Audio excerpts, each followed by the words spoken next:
Hey Star Wars Galaxy of Heroes fans, welcome back to Fort Mort and the Battalion. Thanks for joining me today. Today we're going to answer the age-old question of who do I Zeta next? I see it everywhere. Discord, guild chat. Had a guy ask it tonight. I said, you know what? Take it with a grain of salt, but you can look at the way I do it. So instead of trying to type all that up, I'm just going to go ahead and do a real quick video under 5 minutes. It's a slow roll because I'm free to play, but I'm looking at who I'm going to relic. I'm going to look at squad composition, so I'll go ahead and show you guys all that right now.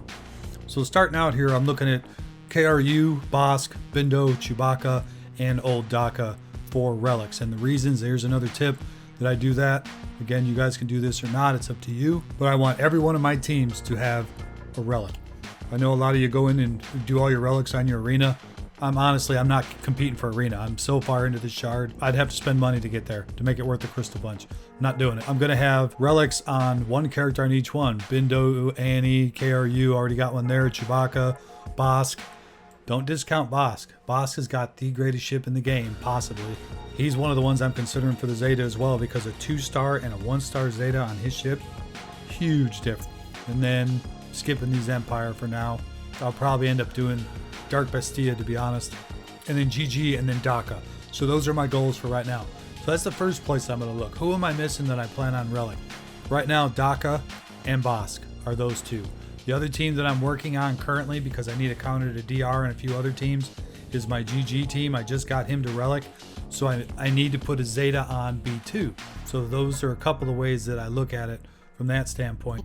Don't discount looking at your leadership. So all of my leaders on all of my standard teams, of course I mix it up once in a while, except for Phoenix because they freaking suck, and everyone else has got a leadership. He's only got the leadership because I didn't want to gear him up for the Darth Revan event, and it did work just with the Zeta. It was cheaper to do it that way. So make sure all your leaders are where they're supposed to be with their leadership abilities. Don't discount ships. Who are you going to relic next? And then the last tip of that, guys, is if you haven't done this squad management tab, you've got to put this together. It makes your life so much easier. It's so much faster when you go into GA, into TW. Everybody typically uses the same counter in this game. Some of us that are theory crafters will change it up.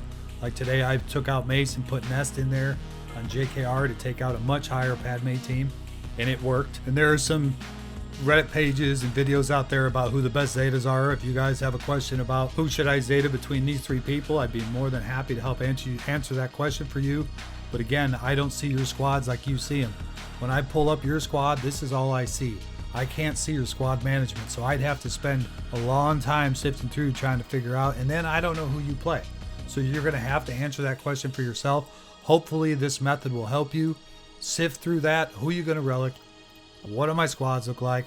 Who's missing something pertinent? Do I need it on an arena team? Really easy. This was a really short video. I'm going to wrap it up with a bonus tip real quick. I recently lost one of my rare GAs, and it was due to a huge Darth Revan team that I didn't think I could take down, and it did end up taking it down, but I ended up having to use my Geo killers in order to do it, and I ended up losing by not being able to take them Geos. If I would have went in with this instead, I would end up getting it. So I was in a TW the other day, and there was a Relic 5 2 Zeta Malik standing there sitting alone. I didn't want my other teammates to waste a good team, so I used a bunch of scrap.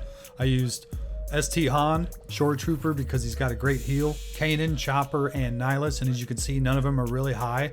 So to take out a Relic Malik is pretty awesome. The key to this is Han, and it's not his leadership ability, it's his taunt ability. Whenever he takes damage while he's taunting, he rolls the turn meter faster, 20% turn meter on each ally, not just rebels, each ally. So Nihilus's Annihilate came up like that. Malik had gotten protection off Kanan, and that was it. You just got to time your taunts to make sure that they stay up, and you're good to go. So that's your bonus tip. Thank you guys for joining me today. I hope you got something from this. If you did, don't forget to join the battalion by hitting that subscribe button. You guys are awesome. Have a great day. Shut up and sit down.